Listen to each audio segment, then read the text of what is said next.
listen to their monks in telling them what is halal and what is haram, knowing that they changed the deen of Allah, yet they still follow them. That is shirk, even if they don't make salah or sujood to them.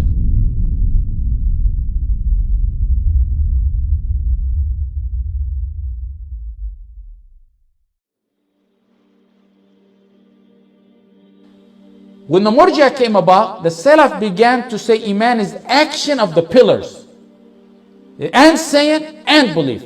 So they added Amalun bil Arkan, they added the word pillars, because now they're facing the Murji'ah, whereas before they did not need it to clear an issue and to draw the distinction between us and the Murji'ah.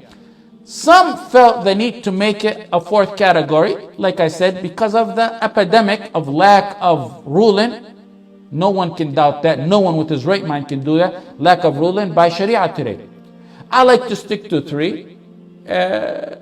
And if you want to put emphasis to it, then you can do it within the context of the three. Back in Muhammad bin Abdul Wahab rahimahulah's days, it was an epidemic. There was grave worshippers and building over grave and worshiping and sacrificing for graves. Today the epidemic is the lack of ruling in the Sharia of Allah. We can emphasize it, but under one of the three. If someone chooses to do it as a fourth, which is not the way I teach it, then it's not a mubtada'. It's different style of teaching.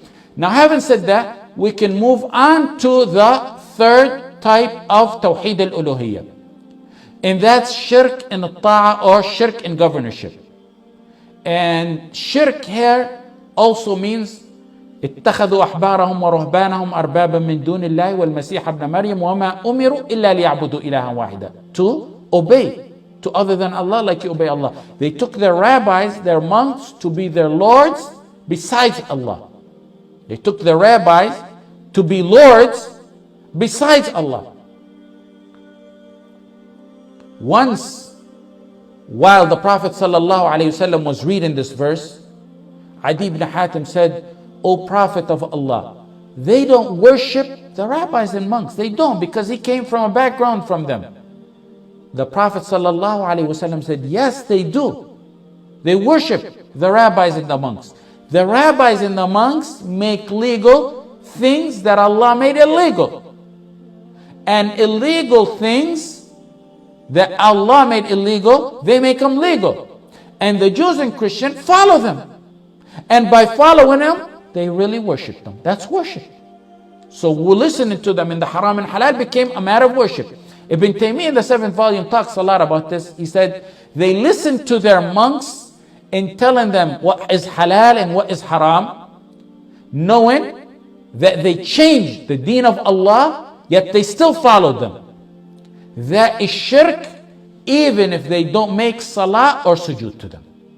Listening to them in the haram and the halal, knowing that they're making a new legislation, that's shirk, even if they don't make sujood and salah to them. I'll revise Ibn Taymiyyah's statements somewhat.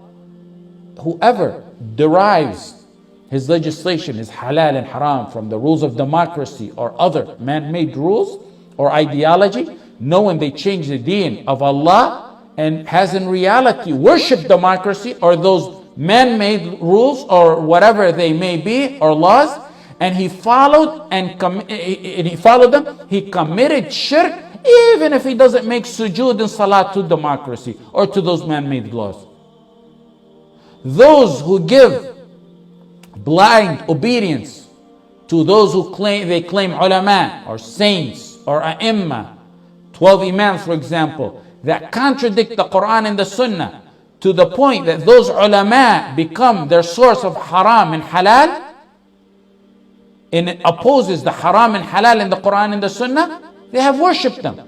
This is part of Ibn Taymiyyah's statement or summary of some of the stuff that Ibn Taymiyyah said.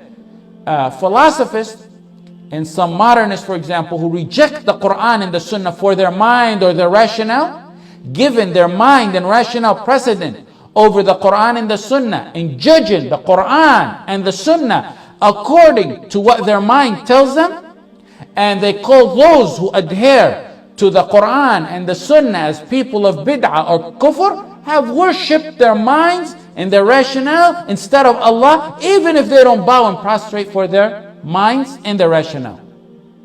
And let's take some more practical examples of shirk and governorship.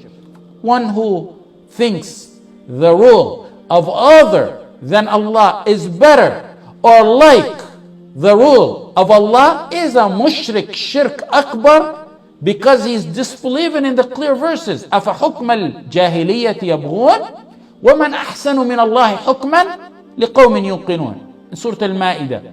Do they seek the judgment of other than Allah? Do they seek the judgment of those who are the judgment of the days of ignorance? حكم الجاهلية. Another verse. أليس الله بأحكم الحاكمين. Is not Allah the best of all judges? These are rhetorical questions. They don't need an answer. It's a statement. Another form is to merely think it's permissible to rule by other than Allah in that which other than Allah revealed. That's shirk akbar. Why? Because it's against what's in the verses, and it's in the hadith and ijma', prohibiting judging by other than what Allah has ordered. A third scenario is to legislate laws or a sharia different than what's in the Quran and the Sunnah, believe in this law is permissible to judge by, or believe in this law is better or equal to the laws of Allah. Shirk akbar. Legislated other and contrary to what Allah has ordered. A fourth example, another example, willingly obeying or accepting whoever governs by other than the rule of Allah, acceptance by giving them precedent over the Quran and the Sunnah, by showing discontentment to the laws of Allah, by thinking it's okay to be governed by the other than Allah, but the other than the rules of Allah, by believing this rule or law is better than the rule of Allah or like it. وَمَنْ لَمْ يَحْكُمْ بِمَا أَنزَلَ اللَّهُ فَأُولَٰئِكَ هُمُ الْكَافِرُونَ. In Surah Al-Ma'idah. ذَلِكَ بِأَنَّهُمْ كَرِهُوا مَا أَنزَلَ اللَّهُ ذَلِكَ بِأَنَّهُمْ كَرِهُوا مَا أَنزَلَ اللَّهُ فَأَحْبَطَ أَعْمَالَهُم. In Surah Muhammad.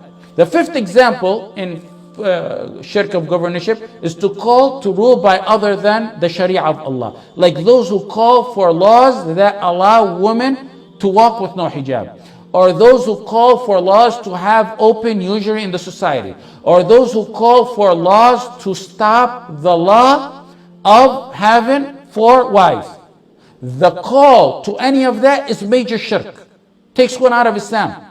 Because calling to such a call can only stem from a heart that admires laws of other than Allah in those matters and deems those better than the laws of Allah.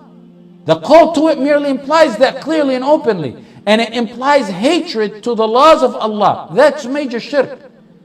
He's also most likely a munafiq, because he will tell you he's a Muslim and he's a supporter of the Muslim, and he'll bring you pictures of him in the Jum'ah Salah. The one who declares a matter halal and it's haram, and he's a sincere, genuine mujtahid, that's a totally different situation. A mujtahid may declare a matter halal and say it's haram, and the opposite by error, for one of many excuses that ulama outlined in this matter, such as, for example, the most popular scenario is the hadith did not reach him, so he considered a matter halal because the hadith did not reach him. The error of a genuine mujtahid, reputable genuine mujtahid, is not kufr or shirk. It's not even a sin. It's actually something he will get rewarded for. One reward. For one who knows it's wrong and follows a path different from the path of the Prophet ﷺ knowingly, that's shirk.